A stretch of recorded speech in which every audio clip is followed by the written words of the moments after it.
नमस्कार दोस्तों, मैं शोभित मिश्रा स्वागत करता हूं आप सभी का अपने YouTube चैनल यूनिक सॉल्यूशन में। आधुनिक भारत इतिहास के अंतर्गत हम लोग यूरोपीय कंपनियों का भारत में आगमन क्यों हुआ, कब हुआ और भविष्य में यह जाकर के धीमे धीमे कंपनी से बढ़कर के भारत में राजनीतिक दखल किस प्रकार बना, तो चलिए प्रारंभ करते हैं यूरोपीय कंपनियों का भारत में आगमन। और इसको आगे बढ़ने से पहले समझते हैं कि इसकी पृष्ठभूमि क्या थी। तो वीडियो प्रारंभ करने से पहले आप वीडियो को लाइक, शेयर और सब्सक्राइब जरूर करिएगा, जिससे भविष्य में आने वाली वीडियो की नोटिफिकेशन आपको प्राप्त हो सके। तो यूरोपीय कंपनियों का भारत में आगमन, यूरोपीय कंपनियां आप समझ गए, यूरोप की कंपनियां, यूरोप के जो उस समय देश थे जहां पर उस समय औद्योगिक क्रांति हो चुकी थी। औद्योगिक क्रांति होने से मतलब वहां का समाज अन्य सभ्यताओं से अधिक विकसित हो चुका था, वैज्ञानिक प्रगति आ गई थी, पुनर्जागरण हो चुका था, लोगों के मध्य विज्ञान को लेकर नई रुचियां थी। और जिस समय औद्योगिक क्रांति यूरोप में हुई उसके समकालीन भारत में मध्यकाल प्रगति पर था, आप कह सकते हैं मध्यकाल प्रगति पर था, और भारत में मुगल शासकों का शासन का दौर था, वह चल रहा था। और यूरोपीय कंपनियों की इस विज्ञान की प्रगति के चलते उन्होंने यह सोचा कि क्यों ना दूसरे देशों की जो खोज है उसकी तरफ बढ़ा जाए। अब आप ये मत समझिएगा कि खोज कोई नई खोज उन्होंने कर दी देशों की। देश पहले से मौजूद थे। ये जो आज विश्व के मानचित्र में हम देखते हैं महाद्वीपों को, देशों को, ये विश्व में पहले से मौजूद थे। इनकी खोज किसी ने नहीं की, खोज नहीं हुई, बल्कि वहां तक पहुंचने का एक सुविधाजनक रास्ता जिन यात्रियों के द्वारा दिखाया गया उसी को बोल दिया गया कि ऐसे यात्री ने इस मार्ग की खोज की। तो ऐसा नहीं था कि भारत के लोग यूरोप से परिचित नहीं थे या यूरोप के जरिए उनका व्यापार नहीं होता था। कहा जाता है कि भारत की सभ्यता तो उतनी पुरानी है जितना कि मानव। तो भारत में सभ्यता के प्रमाण अभी से नहीं है। भारत में सभ्यता के प्रमाण सिंधु घाटी सभ्यता से मिलते हैं और मानव की पृथ्वी पर उत्पत्ति के भी प्रमाण भारत में मिलते हैं।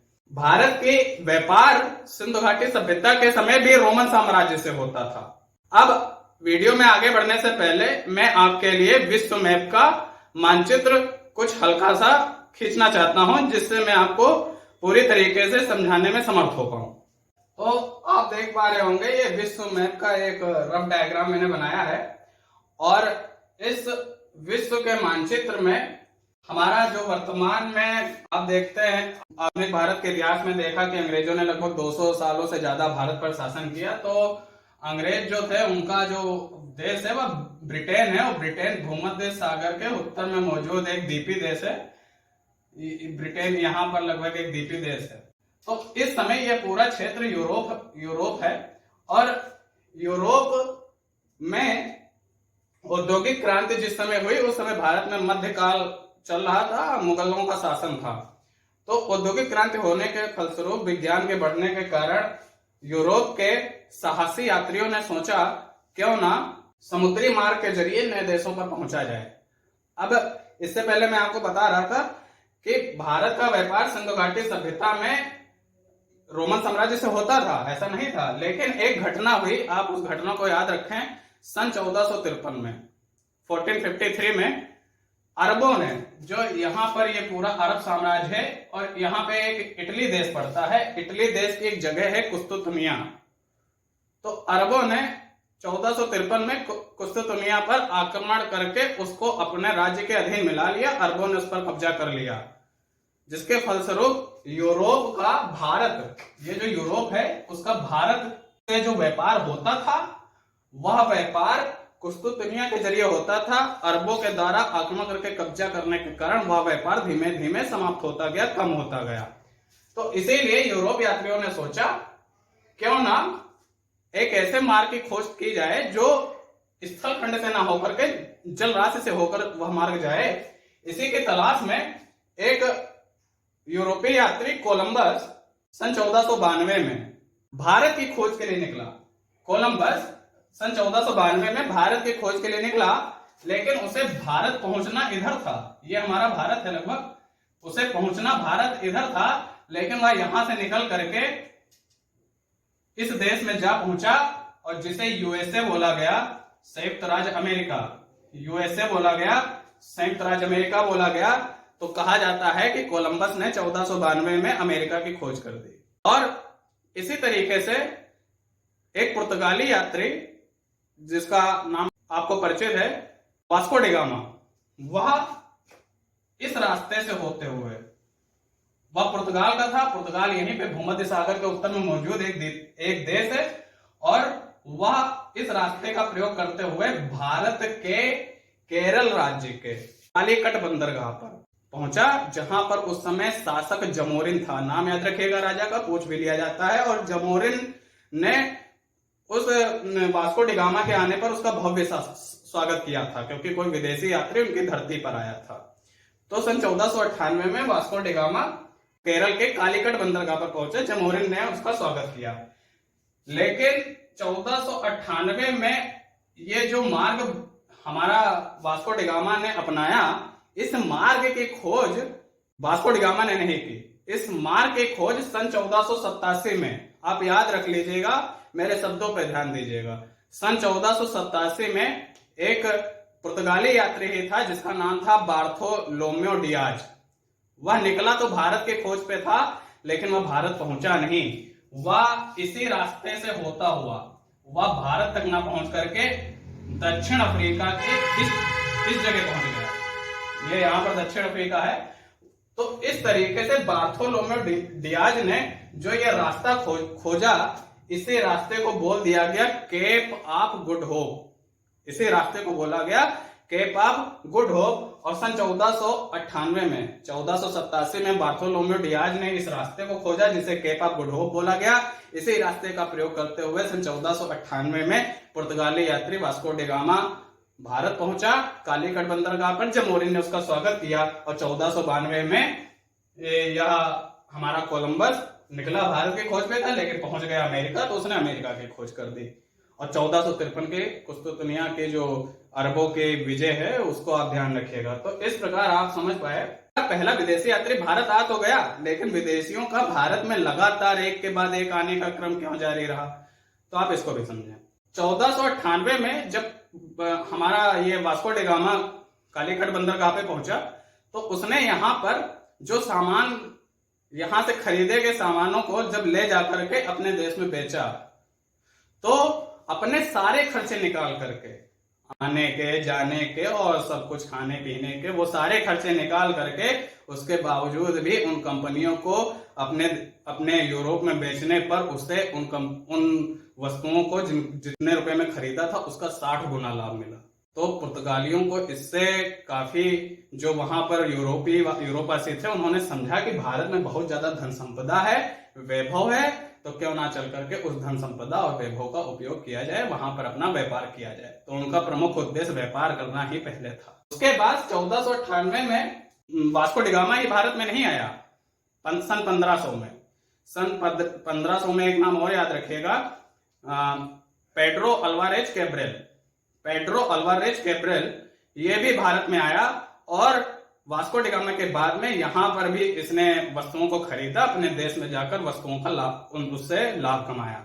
तब यूरोपियों को अब यह अनुमान हो गया कि भारत में व्यापार करना हमारे लिए लाभदायक हो सकता है, और इसके बाद में 1502 में वास्को डी गामा फिर भारत आता है। तो इसी प्रकार विदेशियों का भारत में जो आने का क्रम होता है, धीमे धीमे बनता है।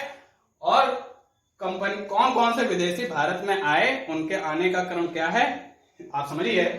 सबसे पहले हम जो पुर्तगाल थे, वह भारत में सबसे पहले। नंबर 2 पर पुर्तगालियों के बाद में डच आए, और डच सन 1596 ईस्वी में आए। डच 1596 ईस्वी। अंग्रेज सन 1608 ईस्वी में भारत में आए। डेनिश 1620 ईस्वी, फ्रांसीसी 1667 ईस्वी। तो इस क्रम को याद कर लें, जरूरी रहेगा परीक्षा की दृष्टि से। पुर्तगाली 1498 ईस्वी, डच 1596 ईस्वी, अंग्रेज 1608 ईस्वी, डेनिश 1620 ईस्वी, फ्रांसीसी 1667 ईस्वी। ठीक है, तो इस प्रकार से आपने समझ लिया कि कौन कौन सी विदेशी कंपनियां भारत में आई पुर्तगाली, डच, अंग्रेज, डेनिश और फ्रांसीसी, इनका क्रम जरूर याद रखिएगा और साथ में सन भी। इसको याद करते हैं कि आखिर कंपनी स्थापना का क्या क्रम रहा। जो ये तो हमारे यूरोपीय आए, उनके आने का क्रम है, लेकिन बाद में उन्होंने जब देखा कि उनको व्यापारिक लाभ भारत में ज्यादा मिल रहा है तो उन्होंने इसके लिए एक कंपनी बनाई कि उनको एक आदमी में नहीं जाना है, कई आदमियों का ग्रुप बनाकर एक कंपनी बनाकर के भारत में व्यापार करने के लिए जाना है। तो दरअसल ये कंपनियां ईस्ट इंडिया कंपनी बोली गई। आपने केवल ईस्ट इंडिया कंपनी अंग्रेजों के लिए सुना हो तो आप गलत हो सकते हैं। सभी की कंपनियां ईस्ट इंडिया कंपनी बोलेगी। ईस्ट इंडिया क्योंकि यूरोपियों के सापेक्ष जो था भारत की स्थिति ईस्ट में थी और वहां पर उनको व्यापार करने के उद्देश्य से बनाई गई, तो ईस्ट इंडिया कंपनी बोली गई। अब इनके सबके ईस्ट इंडिया कंपनी अलग अलग थी। पुर्तगाली east India company, Dutch east India company, English east India company, फ्रांसीसी। तो इस प्रकार से इन कंपनियों का स्थापना क्रम था। और क्या है, इन कंपनियों की स्थापना यह जरूरी नहीं है कि उनके आने के क्रम के हिसाब से ही हो, क्योंकि जो कंपनी की स्थापना हुई यह उनके देश में ही हो गई थी। कंपनी बनने के बाद में वे व्यापार करने दूसरे देशों में गए। तो सबसे पहले पुर्तगाली ईस्ट इंडिया कंपनी, उसकी स्थापना का क्रम सन 1498 में ही है। पुर्तगाली ईस्ट इंडिया कंपनी की स्थापना का क्रम 1498। उसके बाद आप देखेंगे यहां पर आगमन का क्रम डच पहले था और यहां पर कंपनी स्थापना का क्रम अंग्रेज पहले है। अंग्रेजों ने सन 1600 में, याद होगा, महारानी एलिजाबेथ, उनके निर्देशन पर 31 दिसंबर सन 1600 को ईस्ट इंडिया कंपनी की स्थापना की गई। तो सन 1600 में इंग्लिश ईस्ट इंडिया कंपनी की स्थापना हुई। सन 1602 में डच ईस्ट इंडिया कंपनी की स्थापना हुई। सन 1616 में डेनिश ईस्ट इंडिया की कंपनी की स्थापना हुई। सन 1664 में फ्रांसीसी ईस्ट इंडिया कंपनी की स्थापना हुई। तो एक कंपनी स्थापना का क्रम याद रख लें। पुर्तगाली ईस्ट इंडिया कंपनी 1498, अंग्रेज east India company 1600, Dutch 1602, Danish 1616, फ्रांसीसी 1664। अब ये इनकी कंपनियां तो इनके देशों में बन गई।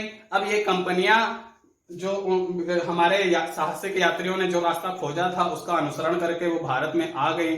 तो भारत में उन्होंने किस स्थानों पर अपनी फैक्ट्रियां बनाई, यह पूछा जाता है।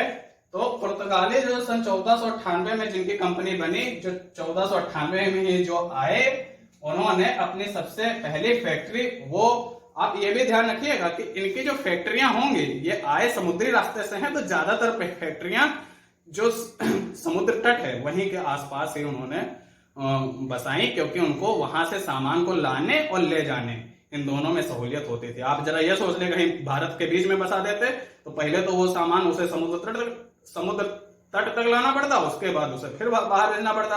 अब अगर कंपनी ही समुद्र के किनारे बसी है तो सामान को बस लाना और ले जाना है, सहूलियत होती थी। तो कोचीन जो कि केरल के समुद्र तट पर ही है, वहां पर सन 1503 में पुर्तगालियों की जो फैक्ट्री है वह सबसे पहले कोचीन 1503 में पुर्तगालियों ने अपनी व्यापारिक फैक्ट्री स्थापित करी। अंग्रेजों ने सन 1608 में सूरत में अपनी व्यापारिक फैक्ट्री स्थापित की। अब अंग्रेजों के विषय में मैं एक रोचक तथ्य की चर्चा करूंगा। सन 1608 में अंग्रेजों ने अपनी व्यापारिक फैक्ट्री कोठी सूरत में स्थापित की। तो दरअसल सबसे पहले जहांगीर के दरबार में जो अंग्रेज अधिकारी थे वो व्यापारिक कंपनियां स्थापित करने की अनुमति मांगने गए, तो जहांगीर ने इसकी अनुमति सूरत में दे दी। लेकिन कई लोग कंफ्यूज रहते हैं सूरत और मछलीपट्टनम को लेकर के। तो जो मछलीपट्टनम में फैक्ट्री सन 1611 में बनी है और जो सूरत में फैक्ट्री बनी है वह सन 1608 में बनी है। लेकिन जो सूरत की फैक्ट्री है 1608 वाली, यह 1613 में पूरी हुई है जाकर के बन करके, और जबकि मछलीपट्टनम वाली चालू ही 1611 में और ऑपरेशनल भी हो गई। तो जो पहली वर्किंग फैक्ट्री थी जो कार्य करने लगी वह मछलीपट्टनम थी, लेकिन जो पहली फैक्ट्री स्थापित होने का क्रम है वह सूरत से चालू हुआ 1608। डच 1602 में उनकी कंपनी की स्थापना हुई और उन्होंने मछलीपट्टनम में 1605 में अपनी व्यापारिक फैक्ट्री स्थापित की। जो डच है उन्होंने मछलीपट्टनम 1605 में अपनी व्यापारिक फैक्ट्री स्थापित की। डेनिश लोगों ने ट्रेंकोवार, जो कि तमिलनाडु के तंजौर के निकट एक जगह है, वहां पर अपनी फैक्ट्री 1620 में स्थापित करी। डेनिश लोगों ने ट्रंकोवार, जो कि तमिलनाडु के तंजौर के निकट की जगह है, वहां पर 1620 में अपनी व्यापारिक फैक्ट्री स्थापित करी। और फ्रांसीसी सूरत में ही फ्रांसीसियों ने सन 1668 में अपनी व्यापारिक फैक्ट्री स्थापित करी। तो इनके क्रम जरूर याद रखिएगा, साथ में सन भी याद रख लीजिएगा, क्योंकि यह सन और क्रम कई परीक्षाओं में आप परिचित होंगे, पूछे गए हैं और भविष्य में भी पूछे जाएंगे। तो इस प्रकार कंपनियों के आगमन का क्रम, कंपनियों की स्थापना का क्रम और उन कंपनियों ने कहां कहां पर अपनी फैक्ट्री लगाई, इसको हम लोग जान पाए। चलिए आगे बढ़ते हैं और पुर्तगाली और डच और डेनिश के बारे में उनसे संबंधित कुछ तथ्य और उनके गवर्नर्स के बारे में कुछ एक दो बातों की चर्चा करेंगे। तो चलिए सबसे पहले देखते हैं पुर्तगालियों के बारे में। पुर्तगालियों में आपको ध्यान रखना है, जो पुर्तगाली ईस्ट इंडिया कंपनी थी उसकी तरफ से पहला गवर्नर, या आप कह लें कि भारत में पहला वायसराय जो बन के आया वह पुर्तगाली था, और उसका नाम था, आप पूरा नाम याद रखिएगा, यहां छोटा लिखा है मैंने, फ्रांसिस्को डी अल्मीडा। सन 1505 में यह प्रथम वायसराय गवर्नर बनकर आया और यह 1509 तक रहा प्रथम वायसराय गवर्नर। यह भारत में पहला वायसराय बोला जा सकता है। इससे संबंधित एक तथ्य आप यह याद रखिएगा कि फ्रांसिस्को डी अल्मीडा ने ही ब्लू वाटर पॉलिसी चलाई।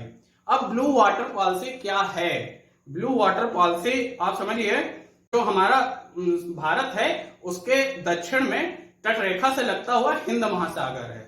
तो पुर्तगालियों ने सबसे पहले, या उनकी जो जल सेना थी वह काफी मजबूत थी, नेवी काफी मजबूत थी, तो वो चाहते थे कि अपने जहाजी बेड़ों के जरिए वो हिंद महासागर और अरब सागर और बंगाल की खाड़ी है या पूरे क्षेत्र पर अपना कब्जा अपनी जहाजी बेड़ों के द्वारा ले लें, जिसके द्वारा वो वहां से गुजरने वाले जहाजों के जरिए वो टैक्स वसूली कर सके, अपना व्यापार कर सके, अपना मुनाफा कमा सके। तो कहने का मतलब है पूरे हिंद महासागर पर अपनी प्रभुसत्ता हासिल करना ही ब्लू वाटर पॉलिसी बोला गया, जो कि फ्रांसिस्को डी अल्मीडा ने चालू की। नंबर 2 पर अल्बुकर्क आप देख रहे होंगे लिखा, लेकिन इसका पूरा नाम अल्फांसो डी अल्बुकर्क है। 1509 से लेकर 1515 तक यह रहा, और यह पुर्तगाली कंपनी का वास्तविक संस्थापक बोला जाता है। वास्तविक संस्थापक क्यों बोला जाता है? क्योंकि इसी ने, जब यह 1509 में आया उसके एक साल बाद ही सन 1510 में बीजापुर के जो सुल्तान थे आदिल शाह, उनसे गोवा को छीन लिया, या कह सकते हैं गोवा को जीत लिया, और अपनी राजधानी कोचीन को इसने बनाया। तो और आप याद रखिए कि इसने पुर्तगालियों ने भारत में सबसे पहले शासन की नींव डाली, और सन 1961 में गोवा और दमन दीव को सबसे अंत में भारत को छोड़कर गए। तो सबसे पहले आए, सबसे अंत में ही भारत को छोड़कर गए 1961। और 1510 में अल्बुकर्क ने बीजापुर के शासक आदिल शाह से जो गोवा था उसको जीता और अपनी राजधानी कोचीन बनाई। इस प्रकार यह अल्बुकर्क, अल्फांसो डी अल्बुकर्क पुर्तगालियों का वास्तविक संस्थापक कहा जाता है। और एक बात और ध्यान रखिएगा, पुर्तगालियों का जो मुख्य उद्देश्य था वह यहां पर आपको लिखा दिख रहा होगा 3G। 3G का मतलब गॉड, गोल्ड और ग्लोरी, यह 3 चीज है। उनके आने के उद्देश्य 3 बोले जा सकते हैं। गॉड, पहली बात, वह अपना धर्म दूसरे देशों में प्रचार प्रसार करना चाहते थे, अपने धर्म को बढ़ाना और उनके अनुयायियों की संख्या बढ़ाना। तो गोल्ड, संपत्ति, वहां पर व्यापार, वहां की वैभव, संपदा, इसको हासिल करना और इस प्रकार अपने वैभव में वृद्धि करना, गोल्ड, धन। और ग्लोरी, उस समय पूरे यूरोप में औद्योगिक क्रांति हो रही थी, तो वहां के जो देश थे वो एक दूसरे से बढ़कर अपने आप को साबित करने में लगे थे। तो कौन सा देश एक दूसरे देश से कितना बढ़कर के अपने आप को साबित कर सकता है, इसी को बोला गया ग्लोरी, वैभव। तो गॉड, गोल्ड, ग्लोरी इनके मुख्य उद्देश्य थे। उसके बाद पुर्तगालियों में तीसरा जो हमारा गवर्नर है उसको याद रख लीजिएगा, Nino de Cunha. Nino de Cunha ने ही गोवा को जीता। गोवा को अल्बुकर्क ने था, लेकिन गोवा को कार्यालय और राजधानी नीनो डी कुन्हा ने बनाया। और 1535 में दीव और 1559 में दमन पर कब्जा कर लिया। पुर्तगालियों ने 1535 में दीप, 1559 में दमन पर। साथ में पुर्तगालियों से संबंधित एक दो तथ्य आप यह भी याद रख सकते हैं कि पुर्तगालियों ने भारत में सबसे पहले प्रिंटिंग प्रेस की शुरुआत देखी थी। पुर्तगाली भारत में आए तो उन्होंने कुछ खेती, गन्ना, पपीता, अनानास, ये सारी जो खेतियां होती हैं यह भारत में पहले से नहीं थी, पुर्तगालियों के द्वारा भारत में लाई गई। अब पुर्तगालियों के बाद समझते हैं डचों के बारे में। तो डच में एक गवर्नर आप याद रख लीजिएगा, कॉर्नेलियस हाउटमैन। Cornelius Houtman. साथ में डच को पढ़ने से पहले पुर्तगालियों के बारे में एक तथ्य और समझिए कि पुर्तगाली जो थे वो भारत के मसालों को यूरोप में भेजते थे या उसका निर्यात करते थे। लेकिन जो डच थे वह भारत में आने से पहले वह इंडोनेशिया में चले गए, जो भारत के लगभग दक्षिण पूर्व में है, और इंडोनेशिया में मसाला काफी ज्यादा था।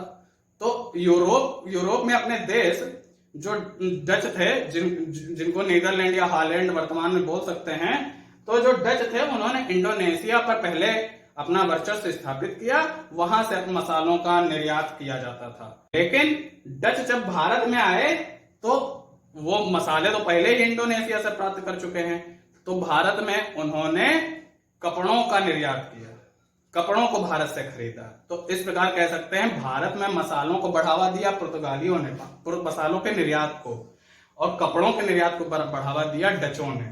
और जो यह भारत में कंपनी स्थापना का जो क्रम रहा डचों का, वह कॉर्नेलियस हाउटमैन गवर्नर जो था उसके निर्देशन में हुआ। और डचों से संबंधित एक तथ्य आप याद कर लीजिएगा कि 1759 में बेदरा का युद्ध बंगाल में हुआ, और यह जो युद्ध था यह डच और अंग्रेजों के बीच में हुआ, जिसमें अंग्रेज विजयी हुए और डचों का एक बहुत सीमित छोटा शासनकाल जो था, अंग्रेजों ने इस प्रकार उनका भारत में अंत कर दिया। तो डचों से ज्यादा प्रश्न नहीं बनते हैं। अब बात कर लें कि डेनिस के बारे में भी आपको ज्यादा नहीं समझना है। डेनिसों ने क्या सन 1755 में बंगाल के श्री रामपुर में उन्होंने अपनी कॉलोनी स्थापित की। डेनिसों ने सन 1755 में बंगाल के श्री रामपुर में अपनी कॉलोनी स्थापित की, लेकिन 1777 में जो इनकी कंपनी थी यह बैंकरप्ट हो गई। बैंकरप्ट कहने का मतलब दिवालिया हो गई, पूरी तरीके से कंगाल हो गई।